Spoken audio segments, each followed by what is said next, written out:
Hello students and my dear friends, I am Dr. Shalini Shukla and today is 19th of September 2020 Saturday. Inspiration of the day is successful people are not gifted, they are hardworking. So if you are hardworking, you will definitely get success. In today's discussion, we are going to cover these articles. Let's start with article number 1 given on page number 1.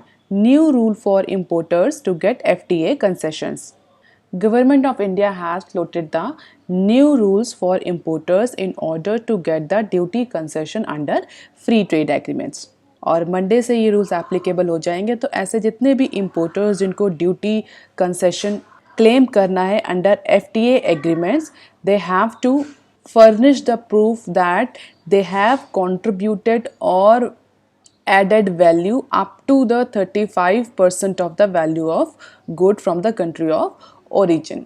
और जो ये नया rule है ये उन सारे international trade पर applicable होगा जो बेसिकली FTA के अंडर में हो रहे हैं. So now here is the question arises, what is FTA? Basically FTA or free trade agreement may be the multinational agreement or it may be the agreement between two countries according to the international law to form a free trade area between the cooperating state or cooperating nations. तो इसमें दो या दो से ज़्यादा countries आपस में agreement करते हैं या कॉन्ट्रैक्ट साइन करते हैं, आप कह सकते हैं, as per the international law in order to make their export and import free from many types of tariff and non-tariff barriers. Under this FTA, participating countries try to facilitate the trade and eliminate the all sort of trade barriers. So we can say that FTA agreements or treaties generally help to create an open and competitive international marketplace. India too have signed so many FTAs with number of countries. कुछ FTA bilateral हैं, कुछ multilateral. अगर हम बात करें India ने bilateral किन किन कंट्रीज़ के साथ FTA एग्रीमेंट साइन किया, FTA ब्लॉक सेटअप किया, तो इट में भी Afghanistan, ASEAN, Bhutan, European Nations, Japan. तो बहुत सारे ऐसे कंट्रीज़ हैं जिनके साथ इंडिया का FTA है. FTA में बेसिकली ऐसे अरेंजमेंट होते हैं कि जो एक्सपोर्टर्स और इम्पोर्टर्स होते हैं उनको प्रमोट किया जाता है कि पर्टिकुलर कंट्री से वो ट्रेड करें और उसके लिए उनको ड्यूटी कंसेशन दिए जाते हैं, जिससे कि जिस कंट्री के साथ इंडिया का FTA है तो उनके साथ उनका बिजनेस बढ़े और जो एक्सपोर्टर इम्पोर्टर्स इन्वॉल्व हैं in the process of trading with that countries उनको कई सारे ड्यूटी कंसेशन दिए जाते हैं. और time to time government of India in duty concession के लिए रूल्स को चेंज करती रहती है. अभी रिसेंटली गवर्नमेंट ऑफ इंडिया ने, हम कह सकते हैं फाइनेंस मिनिस्ट्री ने, ये डिसीजन लिया है कि अगर कोई भी इम्पोर्टर फ्री ट्रेड एग्रीमेंट के तहत ड्यूटी कंसेशन लेना चाहता है तो उसको इस बात का प्रूफ सबमिट करना पड़ेगा कि जिस कंट्री से वो इम्पोर्ट कर रहा है उस पर्टिकुलर कंट्री में इम्पोर्टेड प्रोडक्ट में 35% का वैल्यू एडिशन हुआ है. इट सिंपली इंडिकेट दैट कि इम्पोर्टर्स को ये प्रूव करना पड़ेगा कि जिस भी कंट्री से वो इम्पोर्ट कर रहे हैं वो प्रोडक्ट उस पर्टिकुलर कंट्री में ही बना है जिसके साथ इंडिया का FTA है. तो अगर कोई इम्पोर्टर A है, वो जापान से कुछ मशीनरी इंपोर्ट कर रहा है for automobile sector in India, तो उस पर्टिकुलर इम्पोर्टर को ड्यूटी कंसेशन तभी मिलेगा जब वो इम्पोर्टर इंडिया में इस बात का प्रूफ सबमिट कर पाएगा कि उसने जो भी मशीनरी जापान से इंपोर्ट करी है वो मशीनरी जापान में ही बनी है. जापान में ही बनी है, इसके लिए क्या प्रूफ उसको सबमिट करना पड़ेगा कि एटलीस्ट मिनिमम 35% का वैल्यू एडिशन उस पर्टिकुलर मशीनरी में जापान में ही हुआ है. ऐसा नहीं है कि जापान में किसी और कंट्री ने वो प्रोडक्ट सेल किया है, वो मशीनरी सेल करी, से लाइक चाइना ने कोई मशीनरी बनाई, वो जापान में बेच दी और जापान से इम्पोर्टर ने इंडिया में इम्पोर्ट कर ली in order to get the concession under FTA. क्योंकि अगर फॉर एग्जाम्पल चाइना के साथ अगर हमारा FTA नहीं है तो अगर चाइना से वो इम्पोर्टर कोई मशीनरी, वही पर्टिकुलर मशीनरी इंपोर्ट करेगा तो उसको ड्यूटी ज़्यादा देनी पड़ेगी, टैक्स ज़्यादा देना पड़ेगा. तो इम्पोर्टर्स जनरली क्या करते हैं, थर्ड कंट्री से इंपोर्ट कर लेते हैं और ये दिखा देते हैं कि पर्टिकुलर जो प्रोडक्ट इन्होंने इंपोर्ट किया है that belongs to that third country वहाँ पर बना, जबकि उसका एक्चुअल ओरिजिन, उसकी एक्चुअल मैन्युफैक्चरिंग, उसमें एक्चुअल वैल्यू एडिशन किसी और कंट्री में हुआ होता है। तो अब गवर्नमेंट ऑफ इंडिया ने ये क्लॉज लगा दिया है कि अगर आपको ड्यूटी कंसेशन चाहिए for under FTA, then you have to prove that whatever product और मशीनरी और goods you are importing from country, at least minimum 35% of value addition in that goods should be happen from the country of origin. And without this claim, without this proof, any importer will not get any sort of duty concession under FTA. इसका सीधा indication है government of India aim to plug the duty evasions through routing export to India under FTA. हालांकि industry representatives जो हैं उनका ये कहना है कि this short of document requirement और प्रूफ रिक्वायरमेंट में enhance the compliance burden enhance करेगा, नॉन टैरिफ बैरियर्स इन्हांस करेगा, जिसकी वजह से इम्पोर्ट इम्पैक्ट होगा. So according to the official, just a certificate by exporter would not be sufficient now. It will be the importer's responsibility to ensure value addition has been done into the country of origin. और अभी तक क्या था, अभी तक basically जो exporter होता था वो एक सर्टिफिकेट दे देता था इम्पोर्टर को कि पर्टिकुलर जो मशीनरी है या पर्टिकुलर गुड है जो इम्पोर्टर इम्पोर्ट कर रहा है that belongs to that country, उसका कंट्री ऑफ ओरिजिन डिक्लेयर कर देता था, जिससे कि इम्पोर्टर को ड्यूटी कंसेशन मिल जाता था. अब इम्पोर्टर को ड्यूटी कंसेशन लेने के लिए इम्पोर्टर को प्रूफ देना पड़ेगा कि 35% value addition country of origin में ही हुआ है. Now the custom department will step up into the inspection of the imports of mobiles, white goods, set-up box, cameras, electronic products and agarbatti that actually imported from the countries with which India is or has its FTAs. So currently India has 32 preferential trade pacts with various countries and grouping. तो हम देखें जैसे Japan, south Korea, Singapore, Malaysia, SAFTA and ASEAN. SAFTA and ASEAN 2 international और multinational groupings हैं. तो अगर हम ये देखें कि इनके साथ हमारा कितना इंपोर्ट और कितना एक्सपोर्ट रहा है ऐसे कंट्रीज़ के साथ जिसके साथ इंडिया का प्रेफरेंशियल ट्रेड पैक है, वी कैन से FTA है. तो जापान के साथ जैसे हम देख रहे हैं सबसे हमारा, आप देखें ध्यान से, तो मैक्सिमम से इंडिया का ट्रेड डेफिसिट ही है, चाहे वो जापान हो, चाहे वो साउथ कोरिया हो, चाहे वो सिंगापुर हो, मलेशिया हो, even SAFTA and ASEAN as well. तो इन सारे कंट्रीज़ और ऑर्गेनाइजेशन के साथ इंडिया ट्रेड डेफिसिट में ही है. जापान के साथ -7.9, south Korea -10, Singapore -5, Malaysia -3, SAFTA +18 and ASEAN के साथ -23.8. और आसियान के साथ जो हमारा ये ट्रेड डेफिसिट है that is one of the important reason जिसकी वजह से इंडिया ने RCEP साइन नहीं किया था. वो इशू कभी हम और डिस्कस करेंगे. अभी के लिए सिर्फ साफ्टा को छोड़ करके मैक्सिमम के साथ इंडिया का ट्रेड डेफिसिट है. तो इस तरह के रूल्स लाने का एक ये भी पर्पस हो सकता है that India want to discourage the import currently. और जो फॉल्स ड्यूटी क्लेम होते हैं उसको भी ओवरकम करने के लिए ऑन द अदर एंड जो चाइना जैसे कंट्रीज़ जहाँ से फ़िलहाल इंडिया अपना बिजनेस अभी ज़्यादा इंक्रीज़ नहीं करना चाहता, उन सारे कंट्रीज़ के प्रोडक्ट के इंपोर्ट से बचने के लिए कि थर्ड कंट्री को, वो कंट्रीज FTA को मिसयूज़ ना करें. ऐसा कई बार हुआ होगा, आपने न्यूज़ में भी सुना होगा कि जितने भी ऐसे कंट्री थे जिनके साथ इंडिया का FTA नहीं है, जिनके साथ इंडिया का प्रेफरेंशियल ट्रेड एग्रीमेंट नहीं है, वो सारे कंट्रीज़ या वहाँ के एक्सपोर्टर किसी थर्ड कंट्री को यूज़ करते हैं in order to sell their product into Indian economy. क्यों? क्योंकि उन पर थर्ड कंट्री के साथ इंडिया का FTA है, जिससे कि जो इंडिया के इंपोर्टर्स हैं उनको बहुत सारे ड्यूटी कंसेशन मिलते हैं. ऑन द अदर हैंड ऐसे कंट्रीज जिनके साथ इंडिया का FTA नहीं है वो उस FTA थर्ड कंट्री के FTA का फ़ायदा उठाते हैं. तो इसीलिए टाइम टू टाइम ये रूल्स जो FTA और प्रेफरेंशियल ट्रेड पैक्ट्स को लेकर के आते रहते हैं. गवर्नमेंट ऑफ इंडिया इस चीज़ पर कर्ब करना चाहती है कि कोई भी थर्ड कंट्री इंडिया के बाईलेटरल FTA या प्रेफरेंशियल ट्रेड पैक्ट को मिसयूज़ ना करे. अब देख लेते हैं article number 2 given on page number 1. Paytm returns hour after Pay Store exit. Paytm, one of the largest payments app in India, found itself into the midst of unusual controversy on Friday. क्या controversy हुई थी? Google Play Store ने Paytm app को remove कर दिया था from its domain. और क्या रीज़न बताया था गूगल प्ले स्टोर ने? Google Play Store has said that it is actually violating its policy on sports betting. तो पेटीएम का जो डिजिटल गेमिंग प्लेटफॉर्म है फर्स्ट गेम्स, उसको एलिज करते हुए गूगल प्ले स्टोर ने ये कहा था कि जो ये गेम है पेटीएम का, that is violating its policy on sports betting.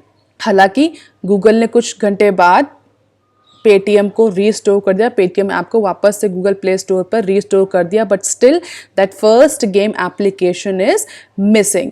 तो गूगल का ये कहना है कि ये जो फर्स्ट गेम जो एप्लीकेशन आया है, जो डिजिटल गेमिंग प्लेटफॉर्म है, that is actually violating the sports betting policy of Google store. On the other hand, Paytm has a different stand on that.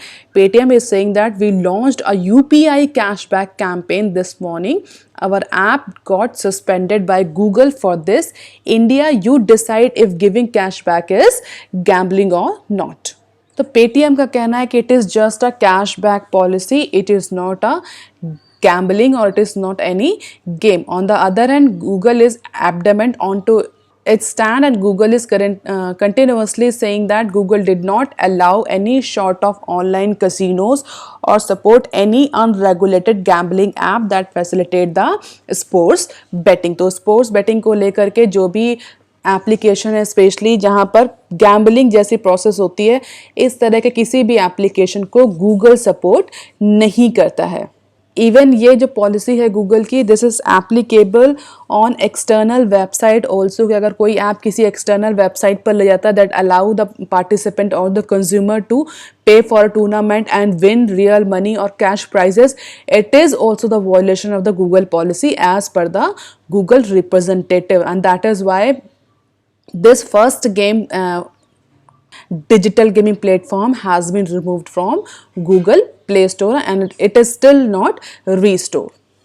और जैसा कि हम सभी जानते हैं, Paytm is one of the highest valuable startup into India and it has approximately 450 million users. तो जो app remove करना गूगल का, इसको कॉम्पिटिटिव एक्शन भी बोला जा सकता है, जैसा कि पेटीएम कह रहा है कि इन गूगल ने because of the competitive rivalry कुछ घंटों के लिए उसके ऐप को सस्पेंड किया, बट गूगल के अपना स्टैंड है उस पर्टिकुलर इशू पर।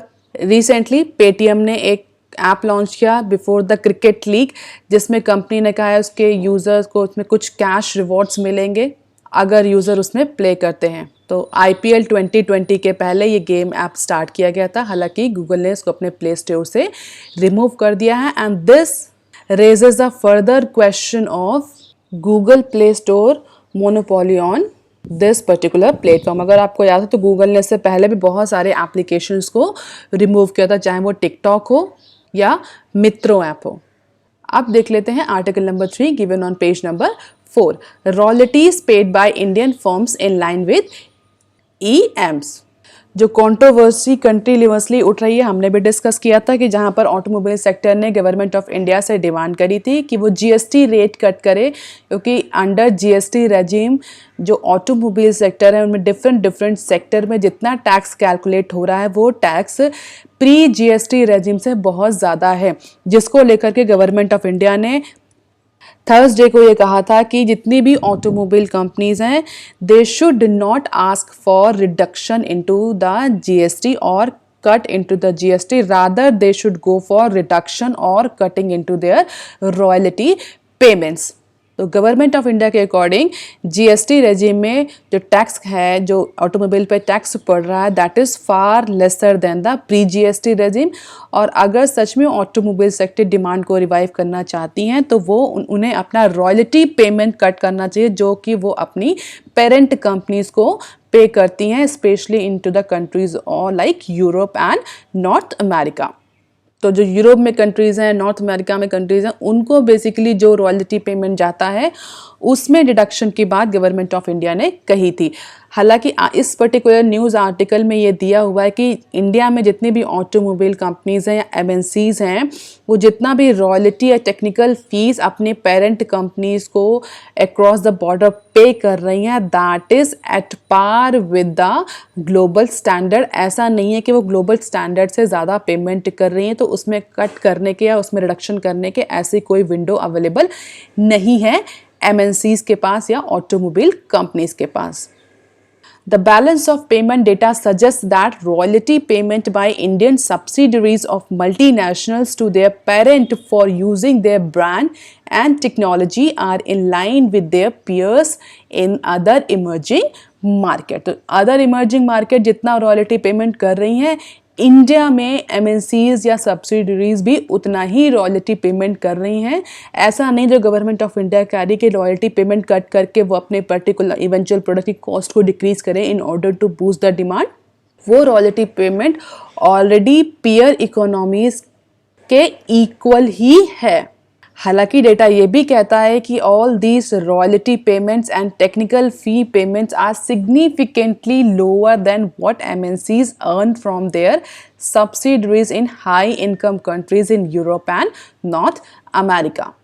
और अगर हम 2019 के डेटा की बात करें तो रॉयल्टी एंड टेक्निकल फीस को कंबाइंड करें, जो कि 2019 में Indian subsidiaries of global MNC just like Maruti Suzuki, Hindustan Unilever, Samsung India, Toyota, Kirloskar and Honda Motors ने पे करी थी, that was actually 0.2% of India's GDP. India के जीडीपी का 0.2% 2019 में in the form of royalty and technical fee India की subsidiaries ने पे किया था। And this is broadly in line with the ratio in other large emerging economies just as China, Brazil, Turkey and Indonesia.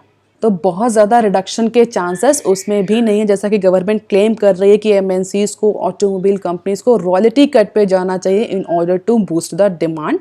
तो ऐसा room उनके पास वहाँ पर भी अवेलेबल नहीं है, क्योंकि ऐसा कोई बहुत ज़्यादा सिग्निफिकेंट डिफरेंस नहीं है in terms of royalty payment in comparison to the other peer emerging economies. And this is the data that we can see on payment of use of intellectual property known as royalty and technical fee। तो हम देख सकते हैं India, China, Brazil, Russia, Thailand, Turkey and world, इन सब का comparison है। Although global average के अकॉर्डिंग इंडिया का जो royalty and technical fee payment है that is high, but in comparison to other emerging economies just like China, Brazil, Russia, Thailand, Turkey, it is at पार।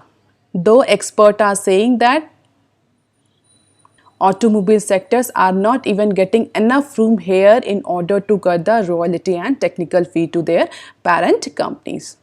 अब देख लेते हैं article number 4 given on page number 6।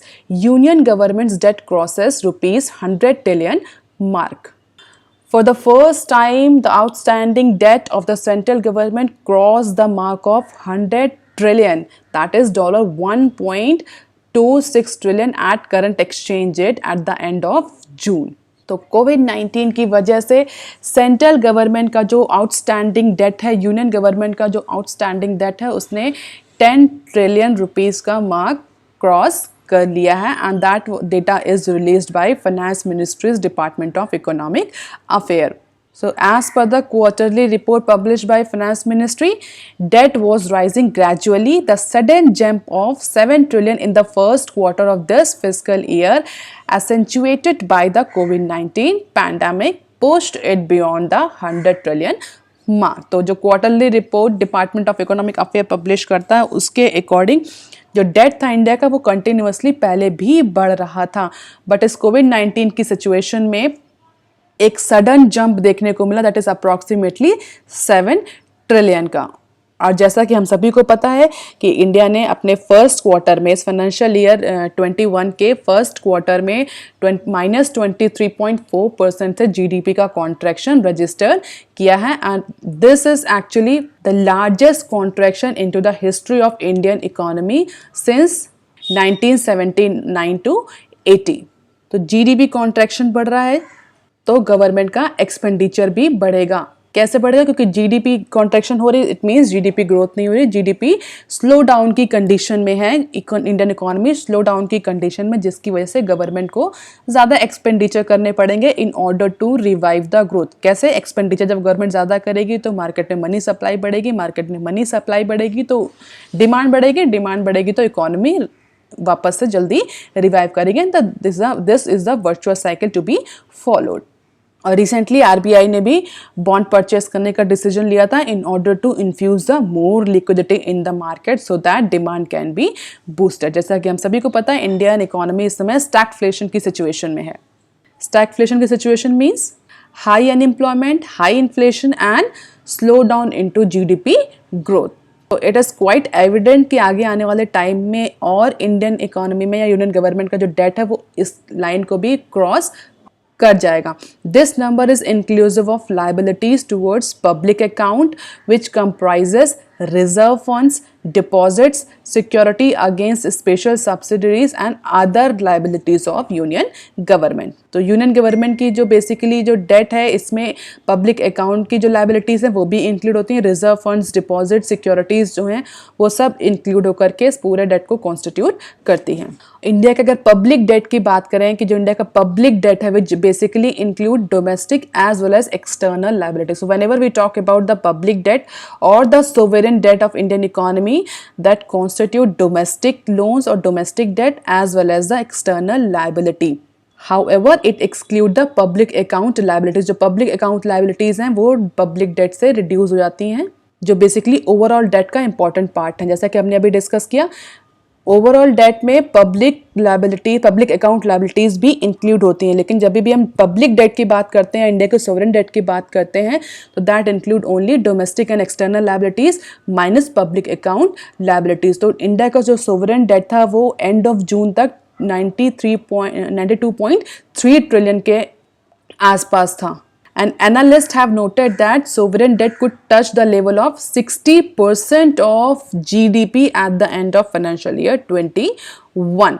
तो जो domestic और external liabilities हैं वो पूरा इस पर्टिकुलर फाइनेंशियल ईयर में 60% कॉन्स्टिट्यूट करेंगे इंडिया की जीडीपी का। हम बोल सकते हैं कि जीडीपी के 60% का परसेंटेज जो होगा वो इंडिया का सोवरेन डेट होगा इस पर्टिकुलर फाइनेंशियल ईयर 21 में। और करंटली कितना है? Currently it is 43% of GDP. तो जो करंट इंडिया का सोवरेन डेट है वो जीडीपी का 43% है, और कंप्लीट फाइनेंशियल ईयर 21 तक it will increase up to 60% as per the analyst और economist as well as the International Monetary Fund database report published on December 2019. तो December 2019 के according 43% of GDP of India is under debt, and as per the analyst it could increase up to 60%.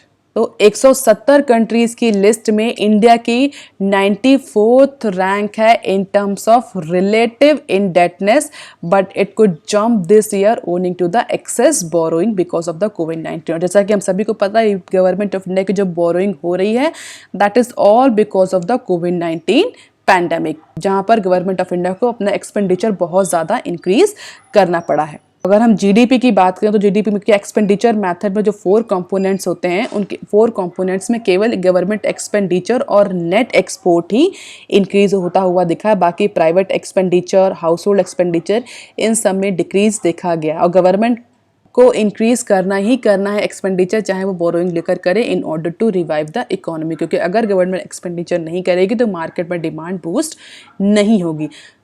तो जिस तरह से government का date बढ़ रहा है that is a alarming situation. Although अगर हम बात करें, बहुत सारे स्टूडेंट कह सकते हैं मैम इतना डेट बढ़ रहा है तो फिर what is all about the fiscal responsibility and budgetary management rules और एक्ट, जो FRBM एक्ट आया था उसका क्या रोल है यहाँ पर? क्या वो काम नहीं कर रहा?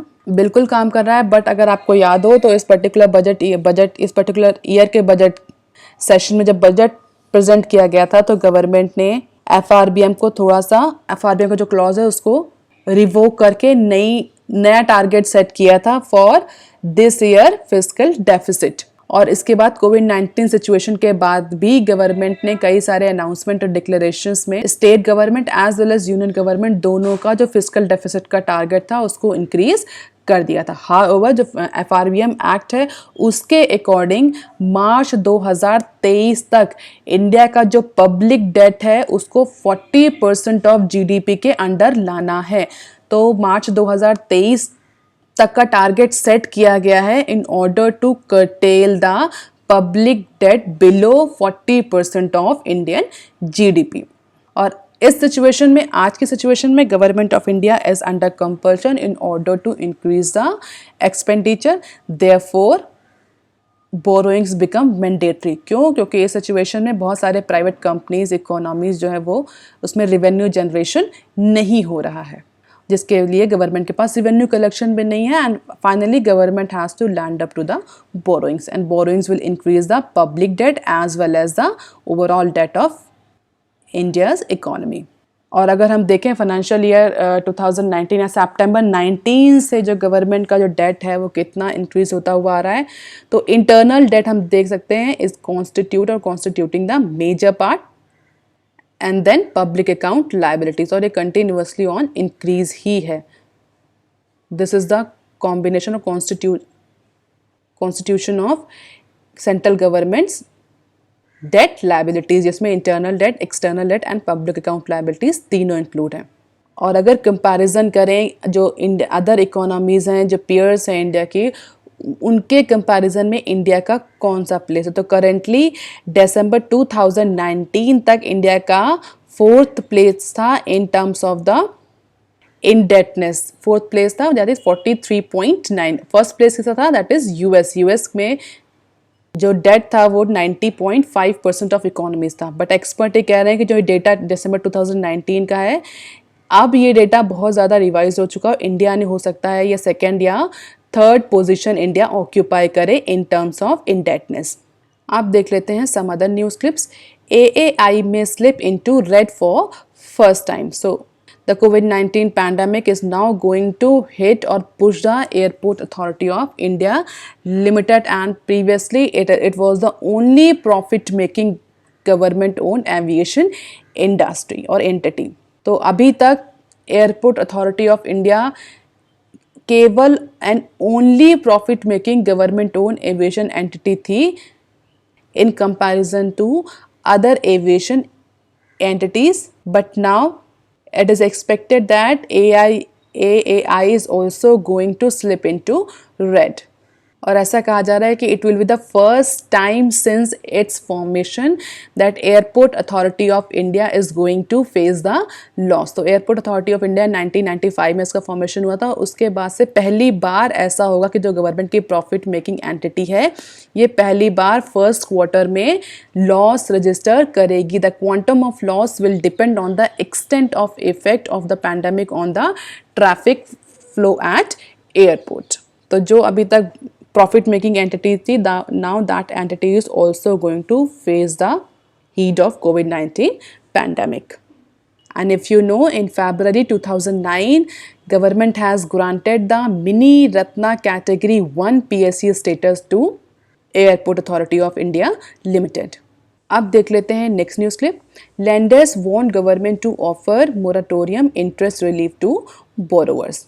तो RBI, government of India, supreme court और लेंडर्स के बीच में जो टसल चल रहा है for interest on interest payment, उसको लेकर के एक नया अपडेट है। जितने भी लेंडर्स हैं they want RBI to waive off और relieve to the borrowers on interest payments. तो जैसा RBI ने 6 मंथ का मोरेटोरियम दिया था पहले कोविड-19 के सिचुएशन में to the borrowers for the payment of their loans, उसको लेकर के कई सारे lenders Supreme Court of India गए थे, जहां पर उन्होंने ये कहा था कि मोराटोरियम पीरियड के ड्यूरेशन में इंटरेस्ट पर भी इंटरेस्ट चार्ज कर रहे हैं कमर्शियल बैंक्स, जिसको लेकर के सुप्रीम कोर्ट ऑफ इंडिया ने RBI and government of India को स्टेटस को मेंटेन करने के लिए कहा था, और कहा था कि meanwhile RBI and government of India unanimously एक ऐसे सोल्यूशन के साथ आए जिसमें जो बोरोवर्स हैं उनको इंटरेस्ट ऑन इंटरेस्ट पेमेंट जो करना पड़ रहा है मोराटोरियम पीरियड के ड्यूरेशन में, उस प्रॉब्लम को सॉल्व किया जाए, क्योंकि उस पर्टिकुलर ड्यूरेशन में जितने भी बोरोवर्स थे उनका बिजनेस बिल्कुल ठप पड़ा था, कोई बिजनेस एक्टिविटी, इकोनॉमिक एक्टिविटी नहीं होती, जिसकी वजह से कोई रेवेन्यू जनरेशन नहीं हुआ था। तो गवर्नमेंट को rather than taking interest on interest, government should waive off to the interest so that all borrowers can revive their business into this COVID-19 situation. So, a waiver of compounded interest payment during the 6-month loan moratorium period will cost bank close to 10,000 crore according to the submission made by the lenders to the committee headed by former Controller and Auditor General of India. तो जितने भी lenders हैं उन्होंने अपनी cost calculate करी कि अगर वो इंटरेस्ट ऑन इंटरेस्ट को वेव करते हैं या कंपाउंड इंटरेस्ट पेमेंट को वेव करते हैं तो अप्रॉक्सीमेटली 10,000 करोड़ का बर्डन आएगा कमर्शियल बैंक्स पर। And as per the lenders the government rather, Supreme Court rather waiving the interest rate should go for providing relief to the borrowers. Banks का ये कहना है कि 10,000 करोड़ का बर्डन आएगा already financial distress banking industry पर, lenders पर। तो सुप्रीम कोर्ट को और गवर्नमेंट को वेव ऑफ नहीं करना चाहिए वो इंटरेस्ट ऑन इंटरेस्ट पेमेंट या compound interest payment, rather than provide some relief to the borrowers in terms of timeline. तो ऐसी ही रिपोर्ट लेंडर्स ने सबमिट करी है to the panel formed by Government of India to recommend the solution on this deadlock. जब supreme Court of India ने RBI और government को डायरेक्शन दिए कि वो यूनानिमसली कोई सोल्यूशन लेकर के आए, तो उसके लिए government of India finance ministry ने एक कमेटी फॉर्म करी और उस कमेटी को ये रोल दिया that committee should go for the cost and benefit analysis, talk to the stakeholders and find out the solutions, probable solution that can be taken in order to provide relief to the lender as well as to the borrowers. तो उसी committee को reports lenders ने submit करी है जिसमें lenders ने अपना financial loss बताया है और प्रॉबेबल सॉल्यूशंस बताए कि गवर्नमेंट क्या डिसीजन ले सकती है in order to provide the relief to the borrowers. तो मोस्ट लाइकली जो ये कमेटी, जो पैनल सेट हुआ है, ये अपनी रिपोर्ट्स सितंबर एंड तक सबमिट कर देगा। तो आगे सुप्रीम कोर्ट पर है कि सुप्रीम कोर्ट इस पर्टिकुलर पिटीशन को लेकर के क्या डिसीजन देता है। आप देख लेते हैं next clip. Sitharaman asked ADB to step up lending to India. So India's finance minister Nirmala Sitharaman ji ने फ्राइडे को annual meeting of board of governors of banks में ये कहा है कि जो एशियन डेवलपमेंट बैंक है, this bank should raise its lending to India as the country can absorb $5.5 billion in loan a year. कोविड-19 की सिचुएशन को देखते हुए हमारी फाइनेंस मिनिस्टर जी ने एडीबी बैंक से रिक्वेस्ट करी है that ADB bank should increase its lending to India. So keeping in view the need for global development approach and long-term perspective of addressing the poverty, Asian Development Bank should expand its quantum and size of lending because country India still can absorb $5.5 billion loan in a year. तो finance minister के according India की जो loan absorptive capacity है या loan receive करने की capacity है वो $4 बिलियन ईयर अभी भी है as per the sovereign operations. Means अभी भी कंट्री इंडिया इस कंडीशन में है कि वो 4 बिलियन तक का लोन एक साल में ले सकती है और उसको रीपे कर सकती है। तो इस पर्टिकुलर सिचुएशन से कोविड-19 पैंडेमिक से जो इंडियन इकोनॉमी को हिट हुआ है उससे रिवाइव करने के लिए हमारी फाइनेंस मिनिस्टर ने एडीबी से लोन एक्सटेंशन की रिक्वेस्ट करी है। तो इस कंटेक्स्ट में कितने लोन रिक्वेस्ट करी है, कितना सोवरेन ऑपरेशंस के लिए लोन चाहिए, कितना प्राइवेट लोन चाहिए, इतना डिटेल में इसको पढ़ने की ज़रूरत नहीं है। यहाँ पर सिर्फ इम्पॉर्टेंट है Asian Development bank. Basically Asian Development bank क्या है, कौन इसके फंडिंग कंट्रीज़ हैं, कितना कैपिटल है, किसका कितना वोटिंग राइट है। तो आज के कमेंट सेक्शन में आप मुझे लिखकर बताएंगे what is ADB bank and which countries are actually part of ADB bank, कितना फंड किसने कितना फंड दिया है for the formation of ADB bank, and what is the basic mandate of ADB bank, that is Asian Development Bank. अब देख लेते हैं next clip. India Ra cuts banking outlook to negative on rising NPA and credit cost. तो recently India rating and research ने Friday को India का outlook banking sector को लेकर के नेगेटिव कर दिया है फ्रॉम स्टेबल से. तो पहले स्टेबल था banking outlook as per the India rating and research agency, but जिस तरह से एनपीए बढ़ रहा है, कंपाउंड इंटरेस्ट को लेकर के जो इश्यूज उठ रहे हैं, उन सब की वजह से, और जो क्रेडिट ग्रोथ रेट कम हो रही है, इन सारे फैक्टर्स की वजह से India rating and research agency ने फ्राइडे को अपने एस्टिमेट्स को रिवाइज किया और इंडियन बैंकिंग सेक्टर को स्टेबल से नेगेटिव आउटलुक में डाल दिया, and that is a very bad indicator for any economies banking industry. तो आगे आने वाले 6 मंथ तक इंडियन इकोनॉमी का जो बैंकिंग सेक्टर है that will be on negative outlook. The domestic rating agency said growth prospects for sector are muted in the wake of measures taken to contain the spread of COVID-19 pandemic. Additionally, the capital buffer for most public sector banks remain modest. And if you remember, जो recapitalization का plan government of India ला रही है, वो basically banking sector को improve करने के लिए ही ला रही है. तो अब उसके बाद क्या इंडिया रेटिंग रिसर्च एजेंसी अपना आउटलुक रिवाइज करेगी, that is a further point of discussion. But अभी के लिए इंडिया रेटिंग ने इंडियन बैंकिंग इंडस्ट्री का जो आउटलुक है वो स्टेबल से नेगेटिव कर दिया है. और अगर प्रोजेक्शंस की बात करें, कितना प्रोजेक्शन करा है इंडिया रेटिंग ने, तो पोस्ट कोविड फाइनेंशियल 2019 में फाइनेंशियल 2021 के लिए इंडिया रेटिंग ने 1.8% की एडवांस ग्रोथ का प्रोजेक्शन किया है for Indian banking. Net interest margin 3.0% and the credit growth जो है वो 2.3% का projection India rating and research agency ने किया है for post Covid financial year 21. तो जैसा कि हम सभी देख रहे हैं, बहुत सारी इंटरनेशनल रेटिंग एजेंसीज ने इंडिया की सोवरेनिटी या बॉन्ड की भी क्रेडिबिलिटी को डिक्रीज किया है. इंडिया की खुद की जो डोमेस्टिक रिसर्च एजेंसी है, रेटिंग एजेंसी है, उसने भी इंडियन बैंकिंग इंडस्ट्री का आउटलुक चेंज कर दिया. तो इट मीन्स अभी की जो प्रिवेलिंग सिचुएशन है that are clearly indicating that Indian economy is moving towards the recession. That's all for today student. If you want lecture PDF, you can join my Telegram channel. You can also follow me on Twitter, ResearchKit, and on Facebook. If you have any query and suggestion, please write on comment section below. Like, share, and subscribe. Thank you.